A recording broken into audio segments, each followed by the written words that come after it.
या पूर्व जो भिडटी थिला सेटा नमूना माटी संग्रह विषय किसी धारणा देइथली। एबे मु कहूची नमूना माटी संग्रह समय रे सावधानता। नमूना संग्रह करने समय रे केतोटी सावधान अवलंबन करने उचित अटे। सावधानता सहकारे नमूना एकक निरूपण करने एवं सही एकक क्षेत्र केतोटी स्थान नमूना माटी संग्रह करने से विषय स्थिर करवा। हिड़ पाखर किंबा गछ छाई जगार नमूना माटी संग्रह उचित नुहे। अति कम हिड़ पाखर 2 फुट नमूना माटी संग्रह करने उचित। खत गदा होइथिबा स्थान किंबा बिल मझिरे खत तैयारी होइथिबा जगार नमूना संग्रह करने उचित नुहे। जमी पानी जमुथिबा खालुआ अंश किंबा अति ढीप स्थान नमूना संग्रह करने उचित नुहे। सार प्रयोग करा धाड़ी संग्रह करने उचित नुहे। एपरि स्थले 2 धाड़ी मझी अंश को माटी करा उचित। नमूना माटी को सारू रहुथिबा घरे किंबा सार बस्ता उपरे रखिबा उचित नुहे।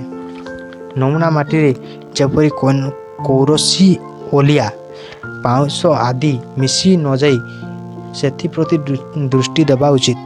माटी सहित नमूना विवरणी परीक्षागार को पठाइबा उचित।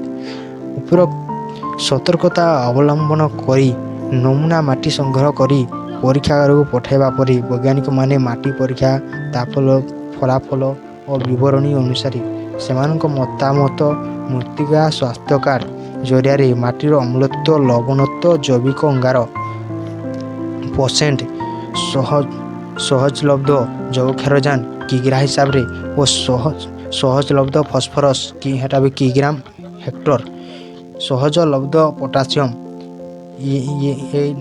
सहजलब्ध पोटासियम टार भी किग्राम हेक्टर परिमाण से कार्ड रे लेखा होता है।